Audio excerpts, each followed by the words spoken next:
Welcome, everyone, and thank you for joining us for today's Career Strategy webinar on searching and negotiating with confidence after a job loss. My name is Michelle Rapp, and I'm the Associate Director of Alumni Career Strategy, and I'm here with my colleague, Diana Bruncheck, Program Coordinator. We're really delighted to have Ashley Paré with us. She has actually led two previous salary negotiation webinars for us, also one on negotiating a raise. And these are available in our webinar archive, which is on the career strategy page of the Office of Alumni Relations website. So if you haven't been to those, I encourage you to check them out as well. One note about participation in this workshop, it will be interactive, and if you click on the purple menu on the lower right-hand side and go to the bubble, that's where you'll be able to participate in the discussion and ask questions. I'd like to tell you about Ashley. She is the founder of Own Your Worth and is on a mission to break glass ceilings through career negotiation. As an intuitive leadership coach, speaker, negotiation expert, and corporate workshop facilitator, Ashley is passionate about equal pay and women's advancement in the workforce. Ashley has over 12 years of experience in corporate human resources and extensive experience in coaching highly motivated leaders in technology, finance, marketing, and startups.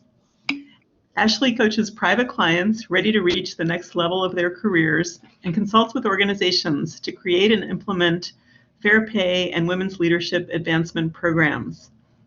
In addition, Ashley is a Lean In Circle leader and facilitates salary negotiation workshops for the American Association of University Women's Work Smart program for the City of Boston's initiative to close the gender pay gap. Ashley also has an advanced graduate certificate in human resources management from Northeastern. We're delighted to have her here today. Thank you, Michelle.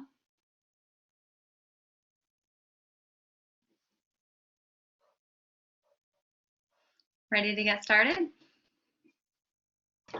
Okay, welcome everyone. As Michelle mentioned, thank you for the wonderful introduction. I'm excited to be here for my third webinar with Northeastern. So thanks for having me, and I'm excited to share with you today some tools and strategies and stories around how you can search and negotiate with confidence after any type of job loss. So I'm hoping this will be a very interactive session. So as Michelle mentioned, feel free to use the chat for questions. I'll leave enough time at the end for questions.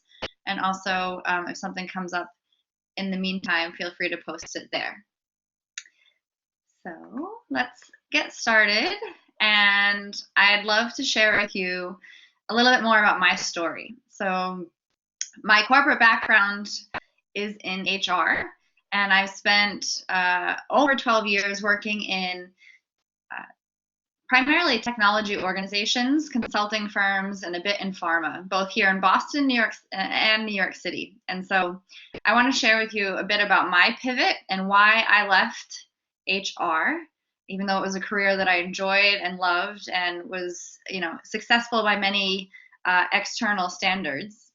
So I founded Own Your Worth, my own coaching and consulting business, a few years ago to really close a gap in a space that I thought really needed some shifts and some change. I wanted to be able to create bigger impact outside of just one organization. And that path, being able to start my own business and being super passionate about the work that I'm now able to do, really started with my own type of job loss. And so I had my dream career, which I felt I had made it when I was working in New York City, traveling the world, supporting a global sales and engineering organization. And I had a beautiful view from the 52nd floor of a Manhattan high-rise. And what I realized was that I was not feeling recognized or appreciated. And as I started getting phone calls from other organizations in New York, I realized that I was underpaid. And so throughout my career, I had successfully negotiated.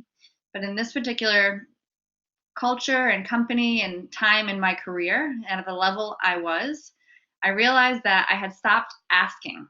I had stopped self-advocating. And looking back, I realized that, I was afraid of hearing the words no.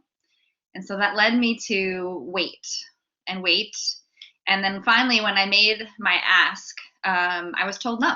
So my fear came true. And that led me to leaving the organization. And it wasn't something that I had wanted to do. I wanted to be retained, I wanted to stay. And it was a very emotional experience for me because I had given everything from how I felt, right, in terms of building relationships, and I loved my job. And so when I made the decision to leave because it was important for me to be valued for my contributions, it was really an unexpected emotional roller coaster of events that led me to being here today with you. So I am super grateful. And that's where I want to share a bit about my journey and what I see in working with clients in terms of, right, how a negative experience can really be turned into something that we can use to our advantage and puts us on a path of true fulfillment in life and career. And so in this work that I'm doing with clients one-on-one and also with corporations, what I learned from my experience, one of the most valuable lessons was that it was important for me to work with people and organizations that align with my values. And so now I am a huge culture advocate, both helping you and people that I work with determine what is important for you and how to ask the right questions of companies to see if it aligns for you in your future. So I'm excited to jump in and share with you and understand, right, if you've experienced anything like I went through. So if you want to chat, type in the chat, just let me know if you've experienced a layoff or an unexpected termination, if maybe you had a job offer that fell through, if you've ever experienced fear, this fear that maybe you wouldn't find a new job. Have you compared yourself to others, right? Thinking that, what they have is something maybe you wouldn't be able to attain or reach. Or have you experienced any guilt or hopelessness or stress around the whole job search process? Or even feelings of worrying about if your job is stable? So just let me know if this is something you've experienced, or maybe if you've experienced something different. Yes, yes, yes. Laid off last year and been through the entire range of emotions.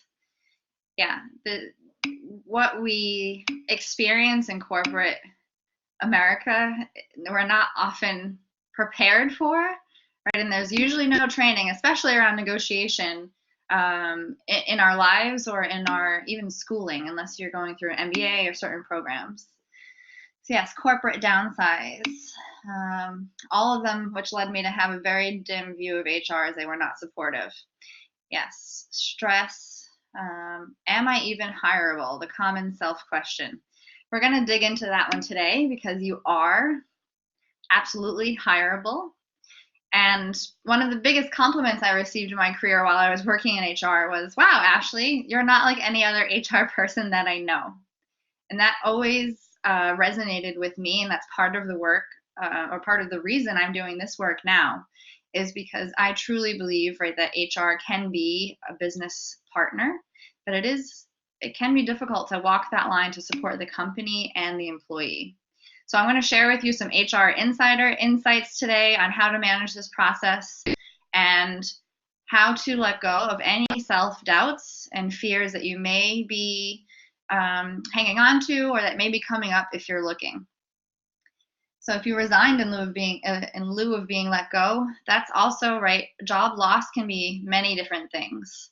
Although I knew, right, I was going to be leaving that company, it didn't make the loss, that feeling of loss, any different.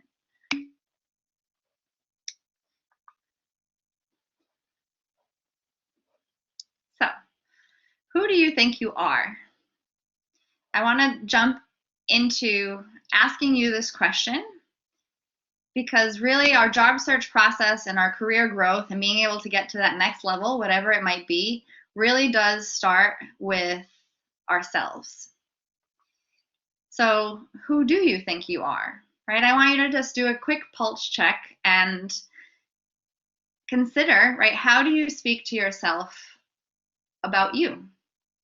So what's the inner dialogue about who you are and your worthiness, right? And are you repeating, right, the am I even hireable, right? That's a way that you may talk to yourself.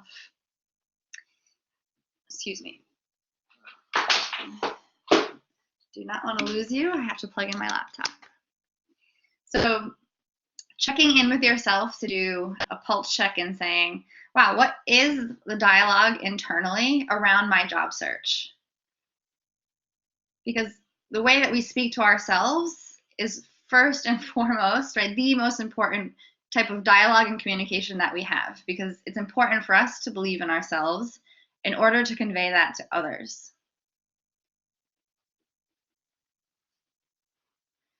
Yeah, Stephanie, you're giving advice that don't give up, even though it is hard, right? And part of this, my hope today, right, is that you leave here feeling energized, right, and hopeful, and in control, knowing what you can do to take some steps to make it less stressful for you.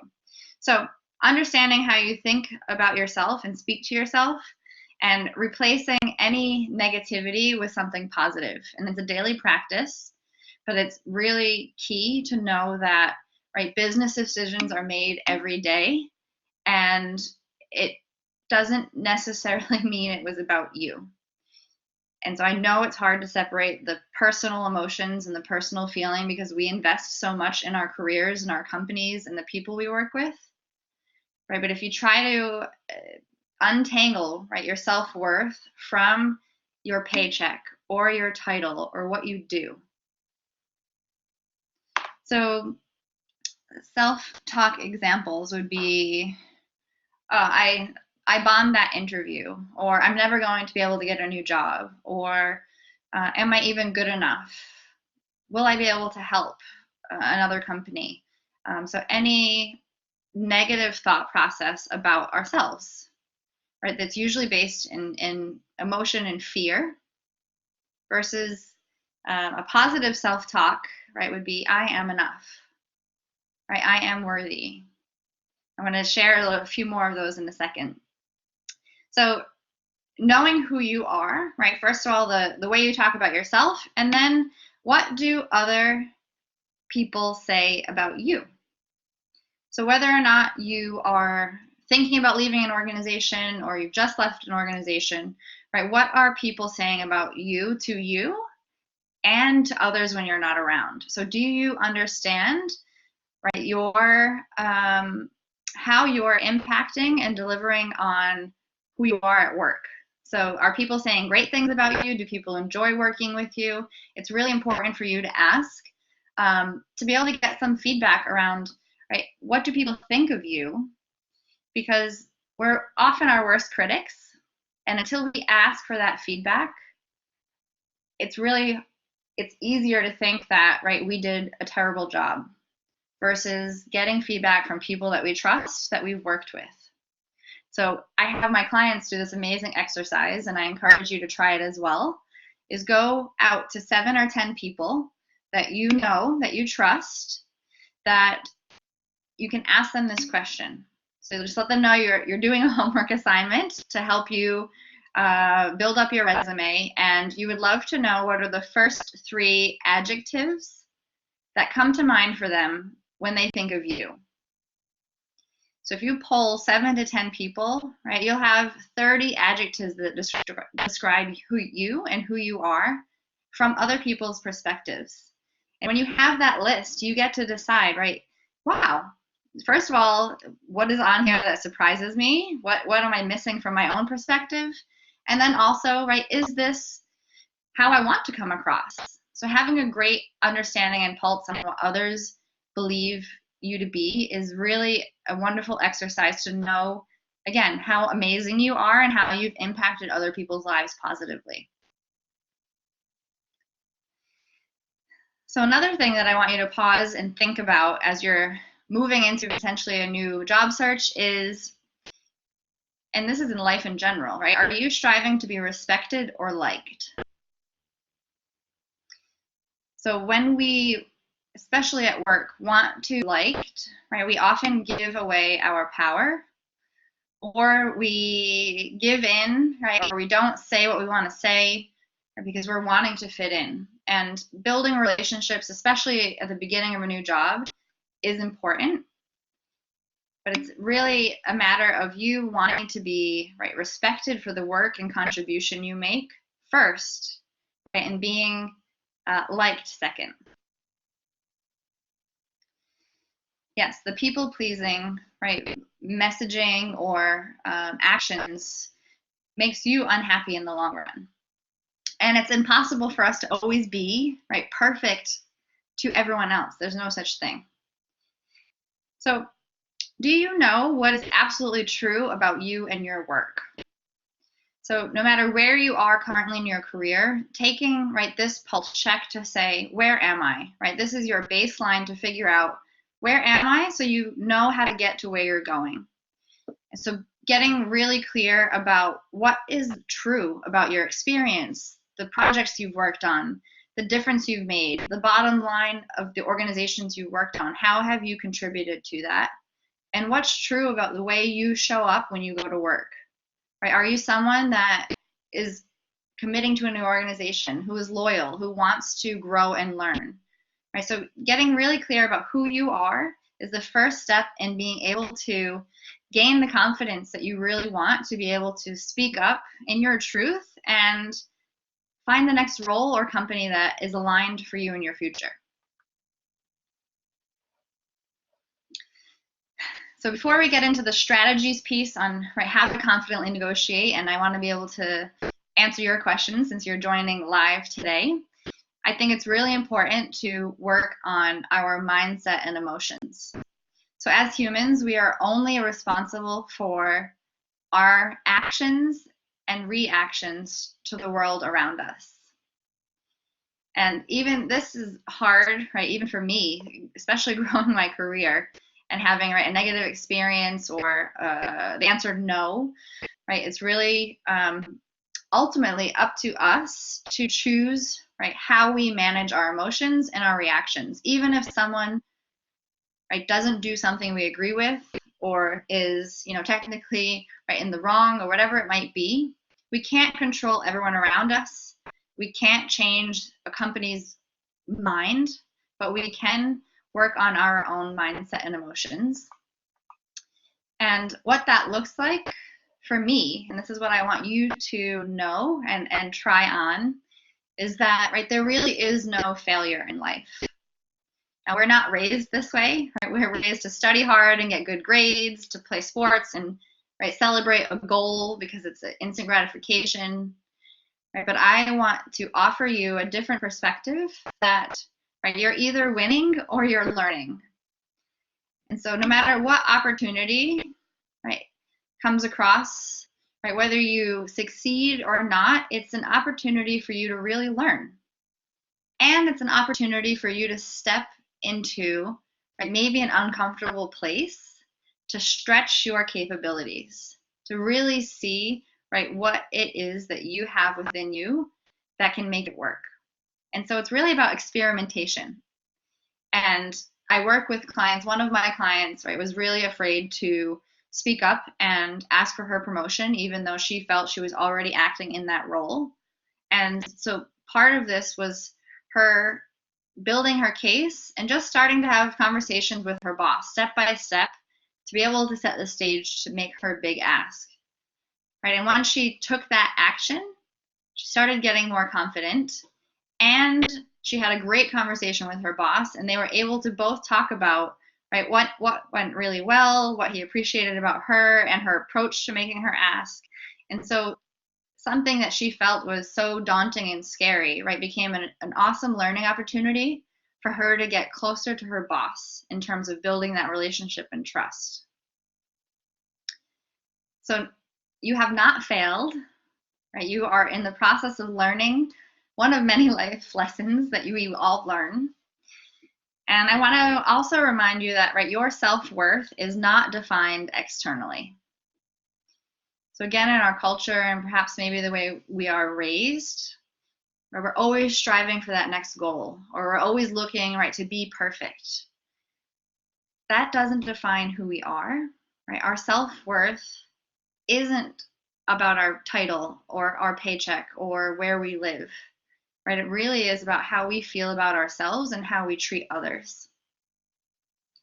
So I want to ask you, right, if you truly believed in yourself, if you knew, right, that you could create whatever life and career you wanted because you believed in yourself, right, what would you do? What's one thing you would do today or this week, right, if you were acting as if you truly believed in yourself? So you can feel free to share that if you'd like, or, right, make a note and a promise or commitment to yourself that you will begin the steps, right, to try that out.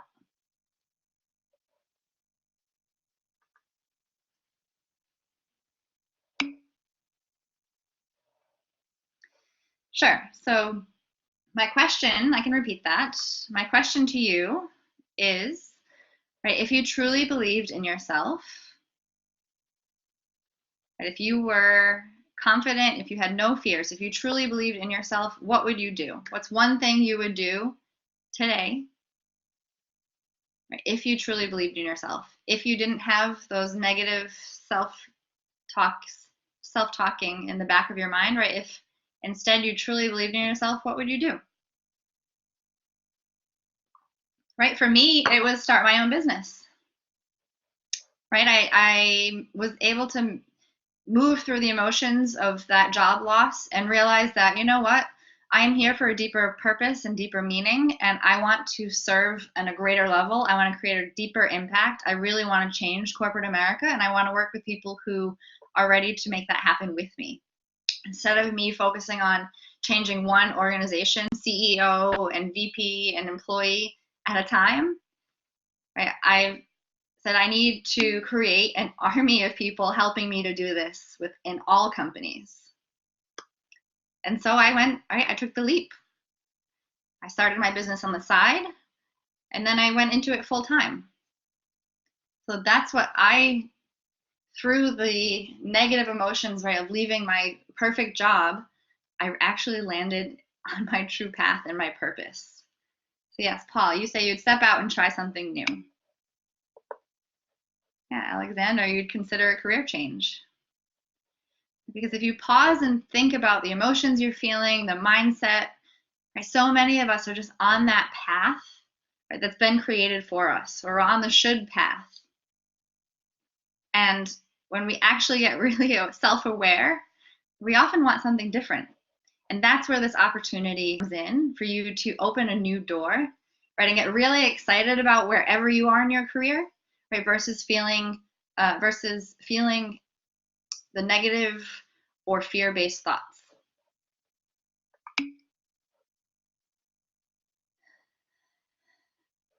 So I want to remind you from a mindset and worthiness perspective, right, as a human being, you are priceless. Right, there really is no number or salary that can define your worth, because our self-worth is different from, right, the income and the external factors. So you are worthy and you are resourceful. Right, we all as humans have the same capabilities to create, right, an equal playing field in terms of anyone that has something that you might want, right, or that you're striving for. We all have the same capabilities internally as humans, right, to create that abundance. So I want you to know that you are resourceful, and I want you to give yourself some more credit. Yeah, the more you believe in yourself, Daryl, the more you know you need to seek healthier work situations to let go of toxic people and experiences. Yeah, that sounds it sounds aligned with, right, my decision to want to work with people that have similar values to me.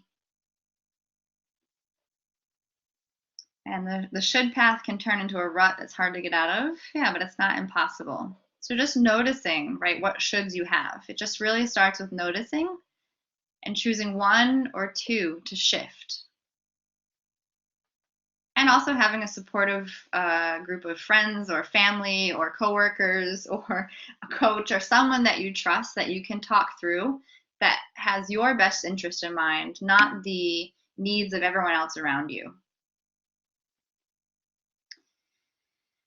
So thinking about, right, your experience and wherever you have come, no matter what field you're in, no matter what stage of life or career you're at, right, I want you to know that all of your experience, including internship experiences, including volunteer work, including your freelance side gigs, if that's something you're doing or maybe considering to get some additional skills, which is a great way to boost your resume if you feel that you want to gain a new skill set. Freelancing is key, or can be really big help. So I want you to know that your experience matters, whether you're currently employed or not, right? The goal of moving into a job search is to remember that organizations need you, right? Without you, there is no company. There is no success for that organization. Now, I've worked in HR, right? And I've been on that employer side as well as my own employee experience. But from that employer side, I promise you that each time a job offer is made, both HR and managers, right, are crossing their fingers saying, please, candidate, please accept this offer. Because it is really time consuming and difficult to find good talent. And it is really hard to get your number one candidate to say yes, because there are budget constraints in some organizations, because of timing, because there are a lot of opportunities in our culture and country and different cities. So when you have a job offer, you have the most leverage you will have for that company. And so that means they need you. And I want you to shift right back into the seat of power to remember that, right, there are places out there that are looking for you. And for you to be able to show up as your best self and be really brave in saying, right, everything that you can do, everything that you have done, and why that makes you a good fit for an organization, right, that's what companies need. They need you showing up confidently to say, this is what I'd love to do, this is what I can do, this is my potential, and this is why I believe I'd be a great fit.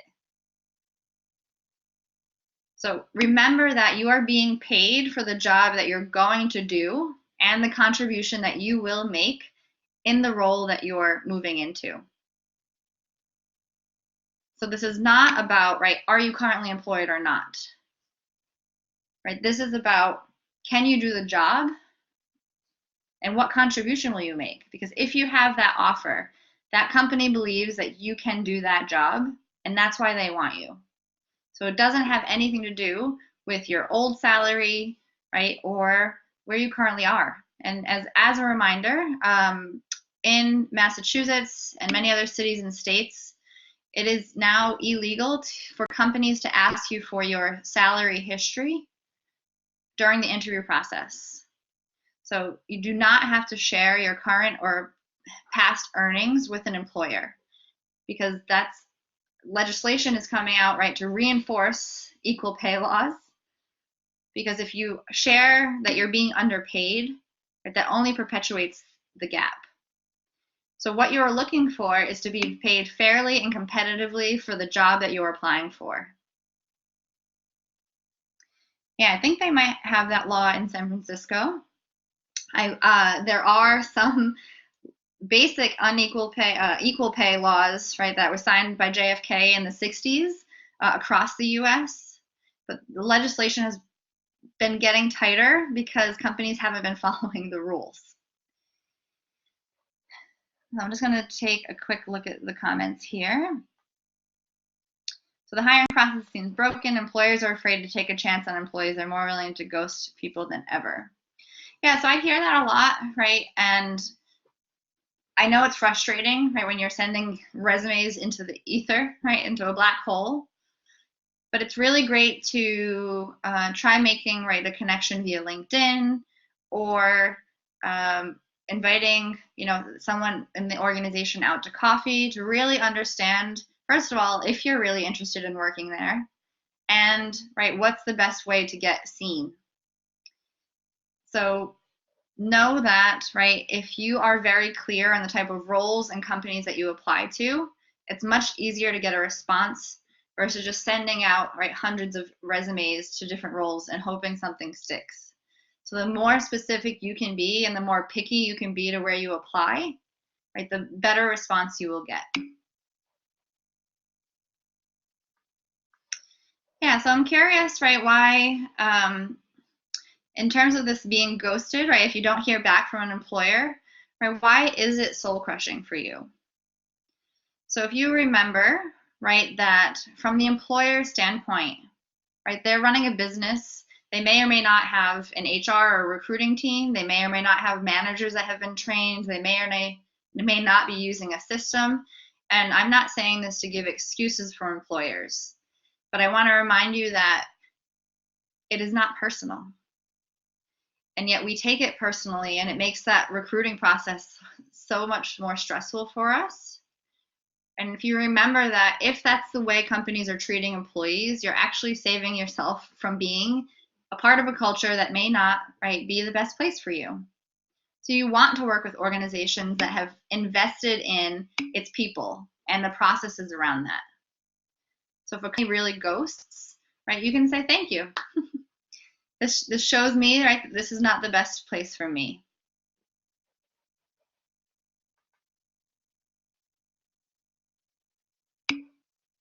Yeah, so I know it's the lack of not knowing anything.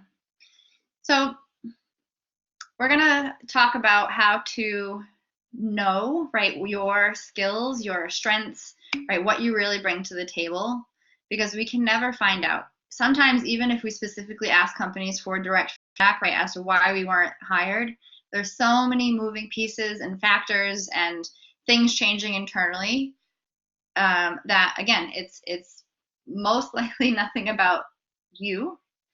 And when we're looking for that validation from all these people that we meet or the companies that we interview with, right, that can be very stressful for us. So knowing what you want, right, knowing that you won't settle for the first job offer you get, right, if it doesn't meet your must-have list. And we can talk about that in a minute.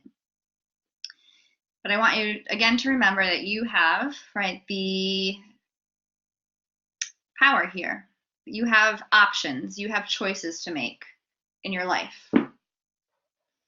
So what I believe, right, is the most important key for your success in your career is confidence. And confidence, I believe, is built, right? Our self-worth is inherent. Our worthiness as a human being is a given. Our confidence is built over time by taking consistent action. Right? When I work with clients, I have a leadership program that I walk 3 months. I walk a small group of clients through this program. And what we do is take small steps, right? Small actions every day, every week, every month, right? In a supportive group, in a safe space, because that's how you build confidence, right? We can read all the books that we want. We can, right, even meditate every single day or whatever strategies you're using, right, which are great. And that helps with the mindset and emotions. But actually building confidence means you have to take action. You have to try, right, to put your foot out there and be willing to learn, right, if something doesn't go well or the way you were hoping. Right? So whether it's taking small steps or really, really big leaps, right, that's how you build confidence. So whether or not, right, if you dislike interviewing because you get nervous and anxious around, right, being in front of maybe a panel of interviewers or just speaking up and you're feeling, right, that you're more introverted, or if you want to get more confident at public speaking, right, it's really creating an environment where you can practice or take action, right, where the risks aren't so high. So again, when I made the decision to start my business, I did so, right, one client at a time, one workshop at a time, one webinar at a time. And I just started getting the feel for it and gaining my confidence in terms of, right, the way I was able to deliver, the way I was able to serve clients. And that's when I decided, you know what? I love this and I really want to make this happen full time. And so then I dove in even deeper. Do I have a mentor? Yeah, so great question. I work with my own coaches, actually. I have a few different coaches. So business coach, I work with I guess a meditation coach, I'd call it. So I use different tools and strategies to build my own practice. I like to pull from different methods and theories. And so, yes, I work with a coach. I believe in the power of coaching so much because it has changed my life around. But when I was in corporate, it was really hard for me to have, I can't say that I had a true mentor. My career was on a pretty fast trajectory, and early on in my career, I was reporting to CEOs and CFOs of small startups. I was almost always the only woman in the room. I was on small HR teams in some organizations and then sometimes large organizations. So I found it hard at that time of my career to find people that I could really look up to and trust. So that was my experience, but I also didn't have someone, right, showing me the ropes. I didn't know. I was doing it all, right, just trying to get to that next level. And so I'm sharing now, right, what I've learned, what I wish I knew back then to be able to grow my career in a way that felt a lot more supportive and less stressful and more aligned.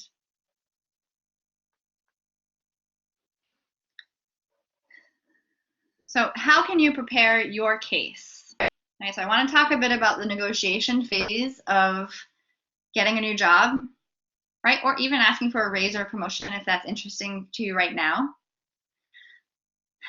So preparation is the key, right? What I didn't do at that company that I told you the story of earlier, right, was I didn't prepare in the way that I had prepared for negotiations earlier in my career.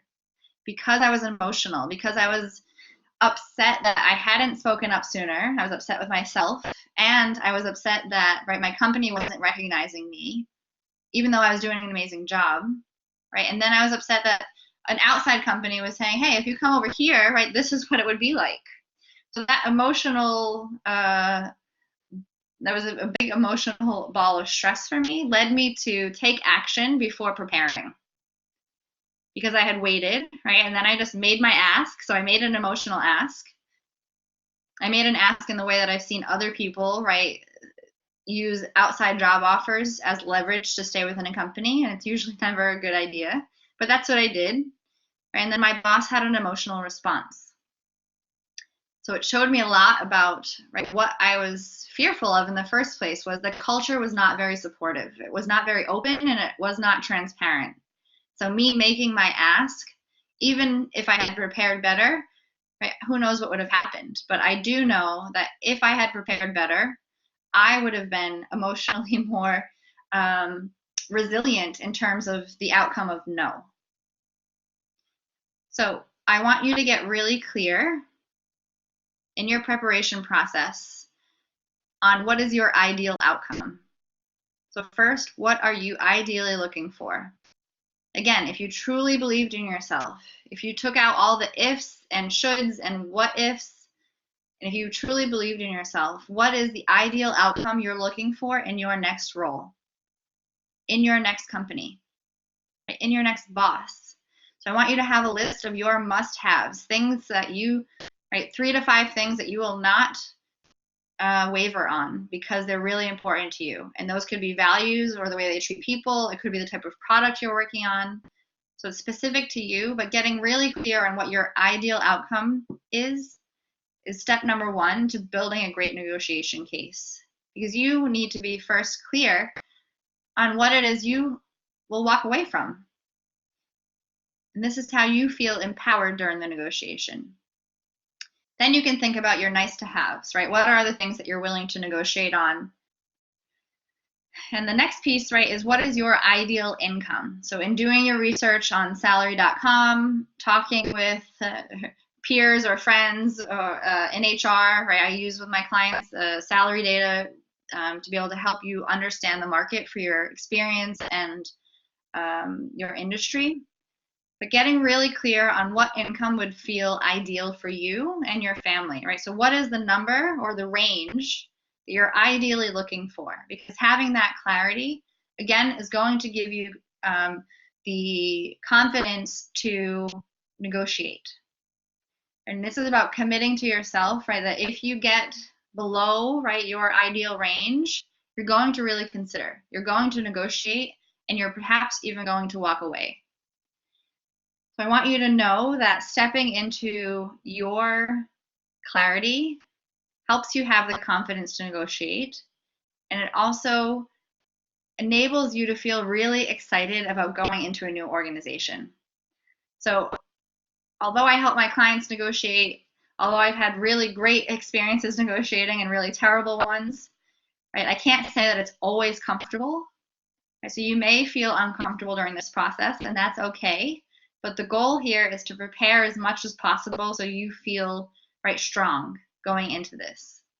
And so what I can promise you is that if you ask for everything you want, you will feel a million times better than if you don't ask, right, and you join a company. Because if you ask and they say no, you can at least feel proud of yourself that you went for it, right? In the times that I asked for things and didn't get them, I always felt better about the times that I didn't say anything, right? And I said yes, and I didn't start with that company on good terms from my internal, right? So what you say yes to, you accept.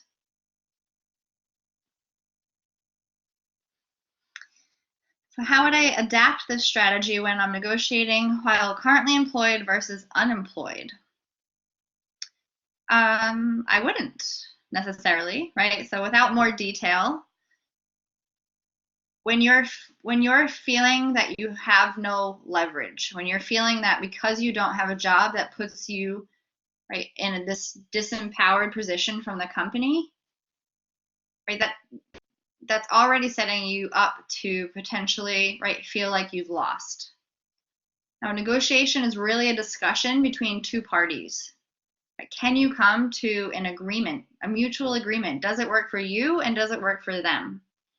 So whether you're employed or unemployed, right, I want you to view yourself on the same level as the organization you're talking with, because you still have a choice, right? They have a choice. So if you're in the negotiation process, again, with that job offer on the table, you have the most leverage you will ever have. Now, the one thing you can say is, right, I'm eager to get started right away. So you can negotiate on an earlier start date if you're not working. Right? And this really is about your mindset and letting go of these old beliefs or the stories that we tell ourselves and our society tells us that right, if you're unemployed, it makes you less desirable. Now, it may be easier to find a new job if you're currently employed, right? But it is not impossible, and it's really about the energy that you're bringing to your interviews, to your discussions. And when I would be in HR and people would negotiate with me, especially men, they would often say, right, this is what I need. This is the salary. This is the time off. This is what I need. This is the title I need in order to join your company. Is that possible? Right, when you lay it out there on what you need, the company is like, ooh, right, ooh, what are we going to be able to do to get this person to say yes? So being very clear on what you want and what you need helps the employer deliver that for you. It was always harder for me on the HR side in a negotiation if I didn't know what that candidate needed or wanted. The goal here is to get a yes from you and the company. So you have to put it out there. You have to lay it out there and say, this is what it would take to get a yes from me. Is it possible for you to move this base salary closer to my ideal range? So in building your case, I want you to think about, right, if you're employed now or if you in your last job, right, how do you make your boss's job easier? So thinking about ways that if you go on vacation, right, makes your boss's job harder, or if your boss goes on vacation and you're able to pick up the slack, right? What are the things that you have done in your career, right, to step up to the plate, to overachieve, right? How do you make your boss's job easier? Because being able to share those stories in an interview is really key to showing what you're capable of. And also, in addition to that, right, what business outcome did you drive or did you deliver on? So getting your list together of your ideal outcome for your negotiation and knowing, right, what you actually achieved throughout your career and being able to tell a story about one example. right? Because of your ability to communicate well with clients, not only do you retain clients, right, but you're able to save clients that are potentially going to a new a competitor, right? And you delivered on, right, saving or retaining that company, that client, which saved the company money, right? So anytime that you can tie what you do to numbers or clients or money for that company, those are great examples to use in your interviews.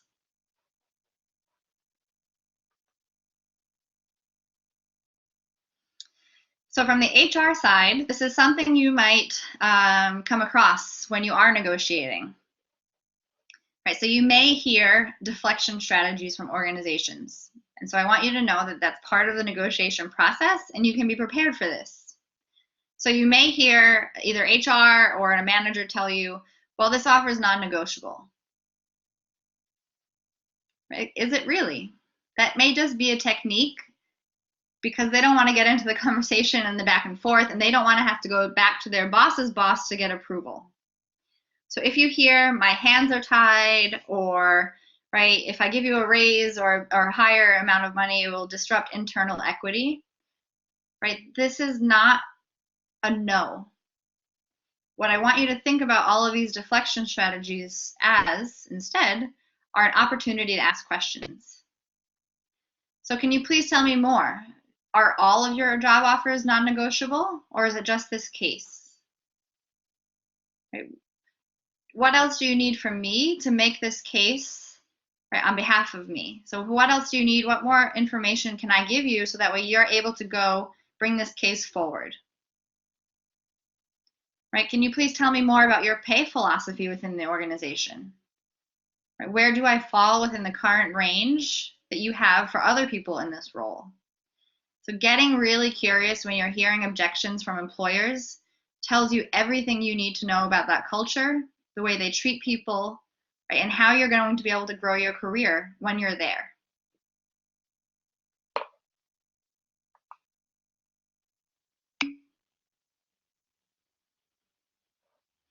Yeah, and that's a great question too, right? You can even ask, right, what else would I need, or what is missing from my background, right, that would qualify me for that raise or promotion or this higher level of pay? So allow them to get very specific and give you real feedback. Like, what is it that you don't have, or what could you do? Because then you can either call their bluff, or they'll give you some great specific feedback. So that's a great one, Stephanie.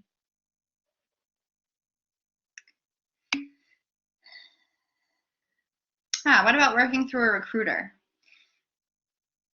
So I have personally mixed experiences working with recruiters, both on my own job searches and also from the employer side. So what I will share is that if you can find a great recruiter that you trust, right, it's often helpful to help them, to help you negotiate.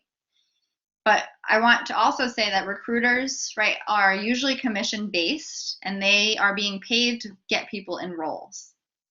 So if you're working through a recruiter, it's really important that you manage the negotiation and you tell that recruiter everything you're looking for. You tell them what you expect of them, right? And you need to really be able to trust them, because you want to know that they're going to get you the best offer as possible, right? Versus just trying to push you into that company if it's not a great fit for you.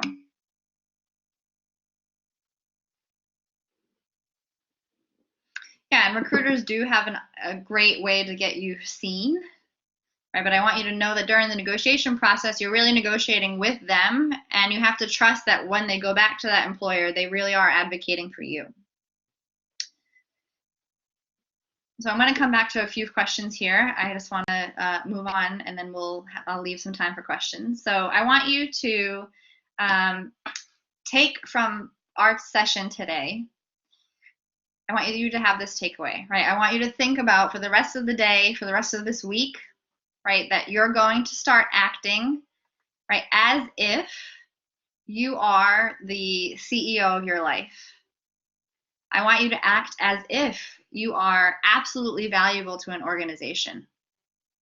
And I want you to start acting as if you have already earned everything you want, that new title, that bigger paycheck, right? Because this is all about the way that we show up in our life, in our relationships with our peers and our coworkers and our family. Right, so this photo of me was when I did a recent photo shoot for the New York Times. I did an interview with a reporter, and a few weeks later they said, "Can you do a photo shoot within the next 2 days?" Right, so I wasn't prepared for this. I didn't know it was coming, right? But I showed up and I acted as if, right, I was the CEO of my business and I was in the New York Times, right? And so I channeled, right, all of the inner confidence that I could. Right, no matter how uncomfortable I was feeling. Because when you have an opportunity on your doorstep, right, I want you to be able to show up and just act as if, right, this is natural for you. This is what you want. Because that energy is really what's translated to your future employer and your future boss. So I want you to not only know that you're valuable, but I want you to start acting like it, because that's what's going to shift wherever you are in your career. That's what's going to shift your search. Right? That's what's going to make it easier and feel less like a struggle.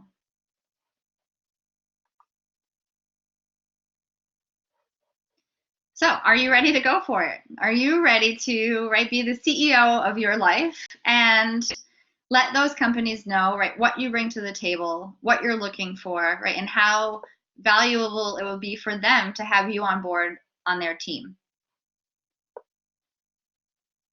So I really do believe that negotiation, right, and asking for what you want breaks glass ceilings. It's really that rocket ship that sets you apart and grows your career.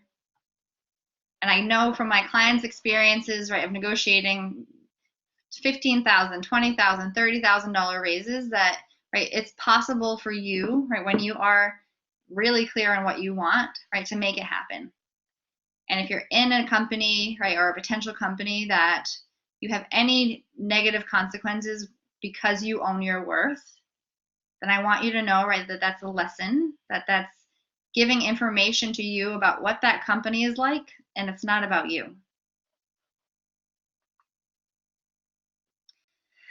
So I want to open it up to Q&A, and I also want to share my special gift with you because I'm so grateful to be here with Northeastern alumni. So if you are ready to confidently grow your career, if you want to work on, right, shifting your mindset and practicing the language you need to come across confidently in your search, then email me now. I have 4 complimentary consultations for you as my gift. So I have my email here, Ashley@ownyourworth. And if you want to stay in touch, feel free to join my newsletter. If you go to my website, which is ownyourworth.com, there's ways to connect with me on social media as well, because I love to hear from you. I want to know, right, what support you need, and also I want to celebrate your wins. So please feel free to connect on LinkedIn, social media, or email me today if you'd like to hop on a call for a complimentary consultation. So I do want to open it up to questions. We have, almost 8 to 10 minutes. So let me know what I can answer for you. And I'm going to scroll through here. So just type them in the chat.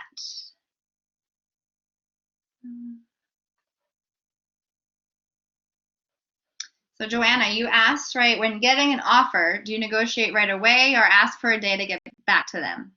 Yeah, great question. So I would ask for time. Absolutely. If you get the job offer on the phone, say, thank you very much. I really appreciate the offer. I'm excited to review everything. Please send it over in writing, including benefits information, and I'd love some time to consider it. I want to get back to you in a day or two with some of my questions. Does that work for you? So typically offers have an expiration date, anywhere from 48 hours to a week or 2 weeks. So absolutely take time, so that way you can pause and reflect and review everything to know if it's really what you want. Sure.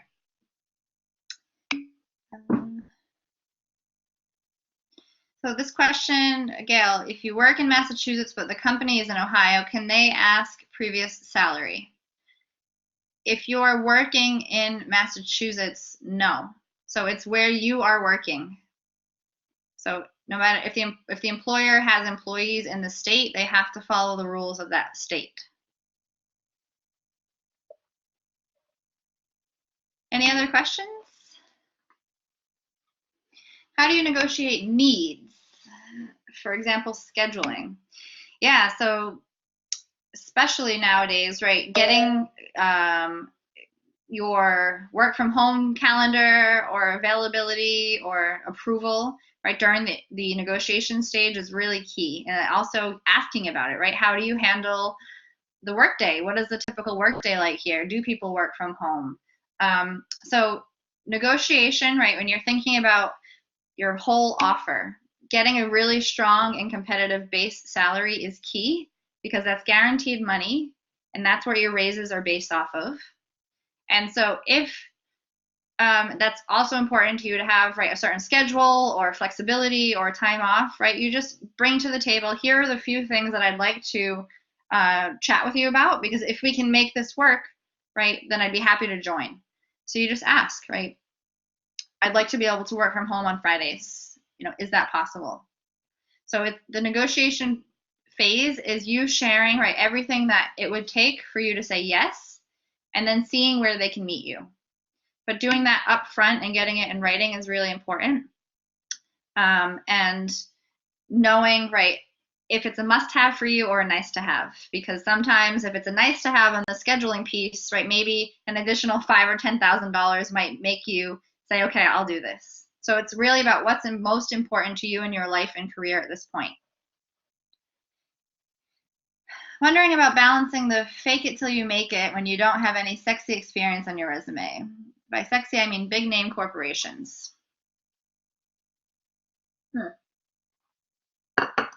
So Daryl, why is it important for you to have a sexy, right, or a big name corporation on your resume? Right, so what I'm hearing from that question is that you feel that somehow you're not good enough because of a company name or experience you don't have. So I will flip that and ask you, right, because of the experience you do have, because of what you bring to the table, because of your, right, different experience, why does that make you a valuable candidate? What do you know from working at smaller organizations or other name brands that other companies don't, right? Because these big name corporations, they're just that. So flipping this to prove to them, to show them, right, this is why you want me on the team, because I'm bringing a diverse perspective, because I've seen what's really worked and as companies grow, right, whatever it might be. So that fake it till you make it, or the acting as if, right, is just you being confident that no matter what says on my resume, I'm here to show you, right, this is why I know I'm valuable. Any thoughts, suggestions, or strategies for the over 60 demographic? Are you referring, Paul, to negotiation strategies? Maybe if you can give me an example or a specific question. Should the bonus structure be in the offer agreement? Yes. Yes. So anything having to do with compensation, commission, bonuses, a review of your salary, all of that in writing. Otherwise, right, if your manager promises you and they leave the company 3 months later, right, what proof do you have that that's what you agreed to?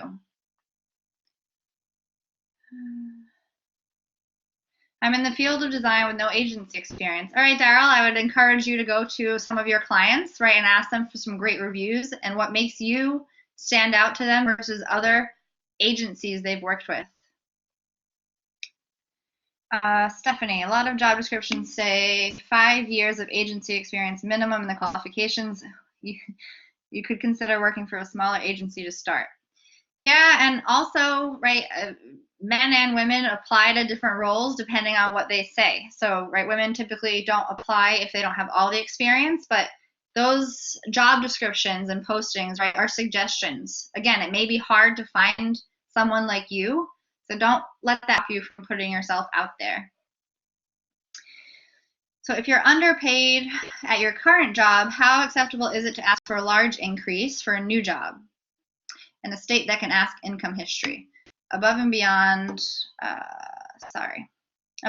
cost of living adjustments, especially with gaps in employment. Okay, so whether it's legal or illegal or not, right, I do not recommend anyone share your current income or history. It is not relevant to the job you're applying for. And this big gap in pay, right, when I work with a client and he or she tells me, wow, that's a huge raise. If I ask for $30,000, it's so big. That's your feeling around that money. Right? Companies may say, oh, that's a big increase, but they do it. I've seen it. And so you have to give yourself credit to say, I want to be paid fairly and competitively. It is not, if you've been underpaid, that has nothing to do with the role you're going to do. So these conversations with your new employer should be about, right, how do I ensure I'm being competitively and fairly paid for the role you're about to take on?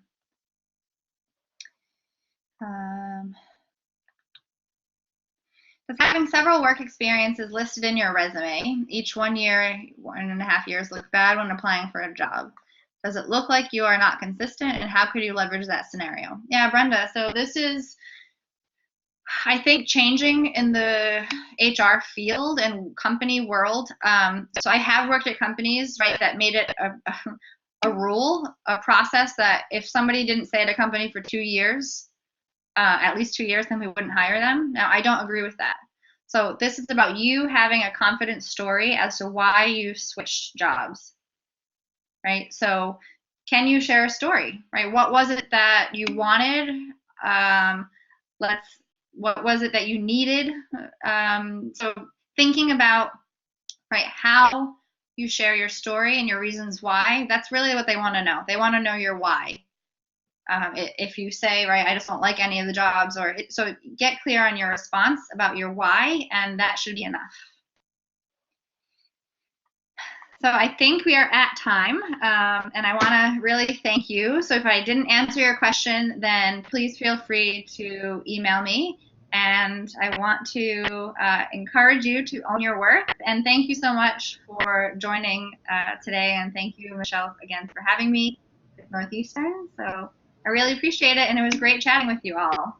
Thank you, Ashley. And I think this piece, you've given us a lot of strategies around confidence, and I think that's really critical. Sometimes we focus on just the how-tos, but that foundation of confidence and your ideas about how we can shift our mindset is very empowering and very helpful, especially to job seekers who can feel quite discouraged. So I really appreciate your continued wisdom on these topics for our alumni, and I thank everybody for the lively discussion and the great participation.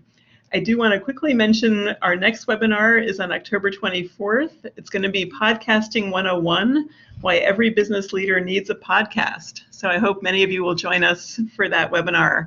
Thank you again for participating, and we continue to look forward to your involvement with our career strategy programs. And thank you again, Ashley. Yes, thank you.